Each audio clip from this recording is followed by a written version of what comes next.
So I drew in the cheeks.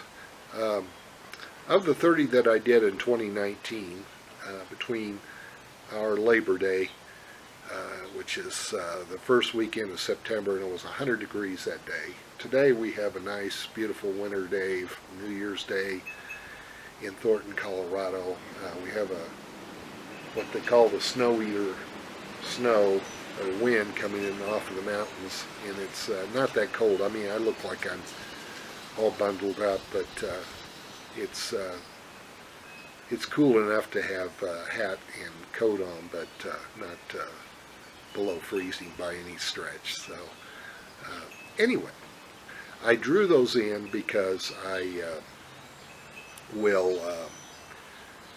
find it easier to draw in than just cutting freehand.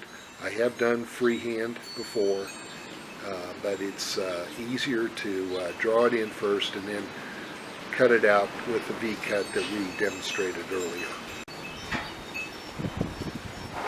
So as you can see, I have done a little V-cut drawing where the cheeks are, and now it's just a matter now of forming, shaping around them. So we'll do that next.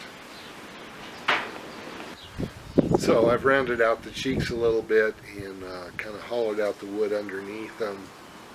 And the other thing that I did was I worked on the nose a little bit, took off the very top corner of the nose.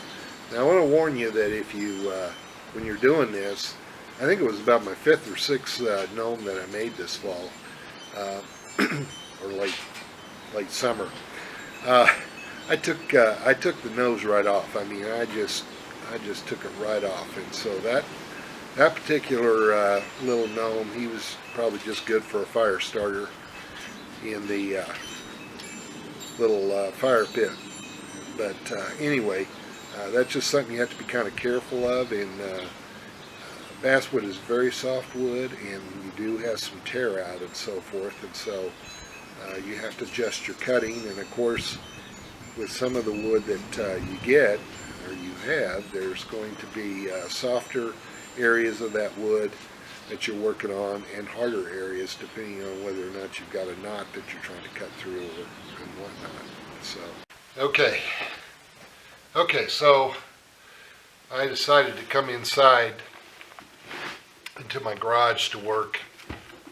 Wind's really picked up this afternoon. It's New Year's Day 2020. I'd like to wish everyone a happy New Year's. Yeah, wind's blowing out there. That's life on the Great Plains of America. And it'll give me a home where buffalo roam.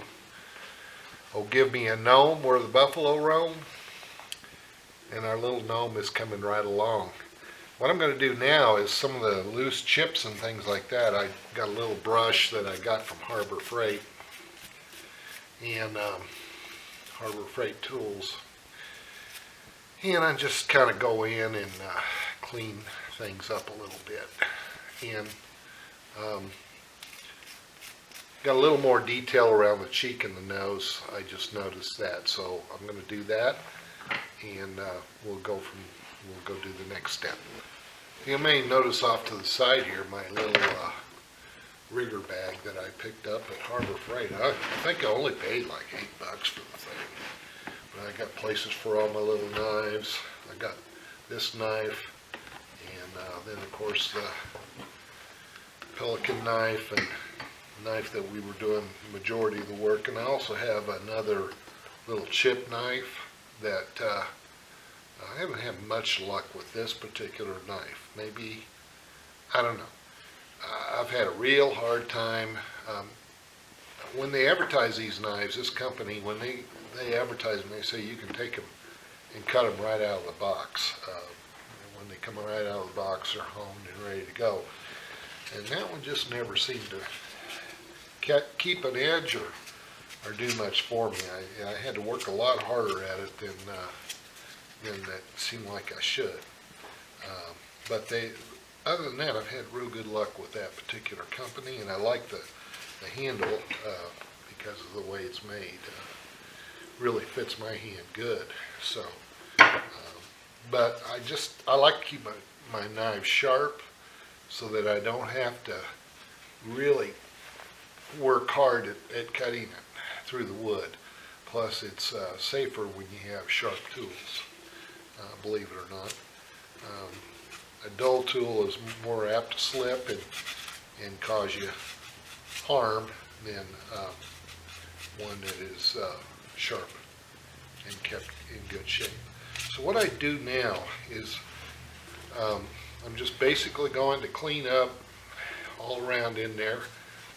Normally I use the 120 grit plumber's tape that you use to clean off the ends of copper pipe before you sweat it, and I really like that because of its flexibility, and I really don't use much of anything else. Now if you want to use a Dremel from here on out, that's your preference. I am just showing you how I would go about making this little guy. As you notice, there's no eyes on him. I don't like fooling with the eyes. I'm not that good of a carver yet. And like I said, I made over 30 of this sort of pattern, over 30 of them in 2019. And today's first day of 2020, and I'm making another one. So, yeah. Okay, so to make this kind of work here, as you can see, I've turned it upside down. What I'm going to do is start with the pom-pom first, up here, near the top here. So what I do is I kind of start from the middle, because basswood has a tendency to bleed into other areas. It's better to just start from the middle and then work out. And then you just kind of do, what do they call that in the printing trade? I was a painter for many years. Painted county buildings, government buildings, and we called that part of with a brush, cutting in actually. And so what I'm doing here is I'm sort of cutting in, if you will, around the edges here. And so there is that part of it. And then what I'm going to do now is I'm going to start right here by the bridge of his nose where the white band is, and we'll work our way down this way and work our way down the other way as well. So on and so forth. Now, I don't know if you can see this here, but I'm going to have some white that's going to come right up to his nose here. Going to have some white that's going to kind of overlap right in here in this little crevice where the hat and the band meet. But I'm not going to worry about that right now. What I'm going to do now is work on the mustache and the beard. And generally what I do is do this first, the painting, and then I will come back. Then I will come back and later in one of the last steps, and would burn in some marks like you would see in a man's beard, where the locks of the beard are, and that sort of thing, particularly with a beard that is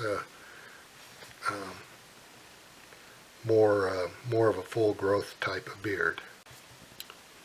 So on the flesh tones, what I'm going to do is scoop out, let me get a brush here, and I'm going to scoop out just a dab here.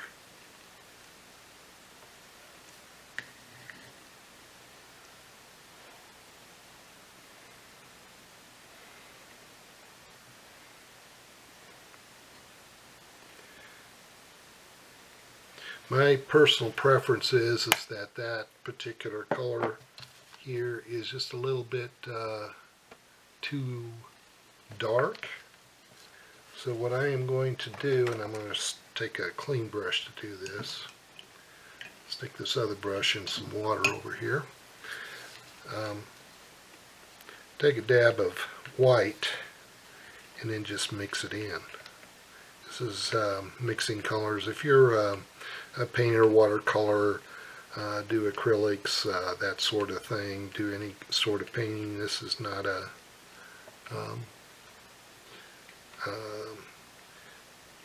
this is not unusual for you. You can make it as light or as dark as you want to.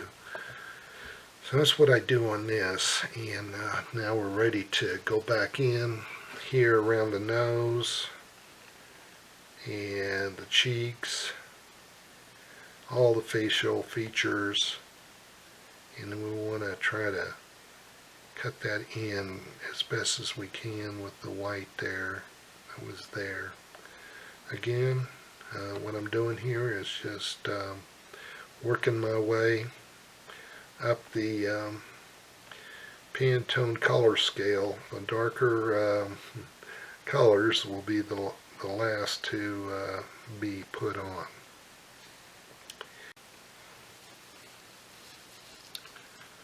So I'm starting on the hat, and I just noticed that I started on the edge,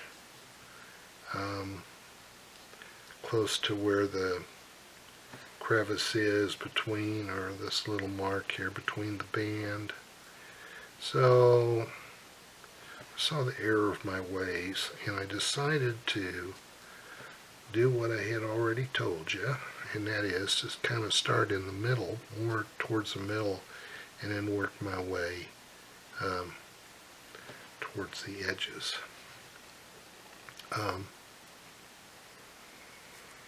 One of the things I'm going to do, this is just the first coat, I am going to go back and do everything with a second coat. You can get by with one coat and then just do a clear coat. I have done that with the 30 that I have made this year. But sometimes it's just better to just go back and put a second coat on. Hello. This concludes this two-part video on carving a gnome.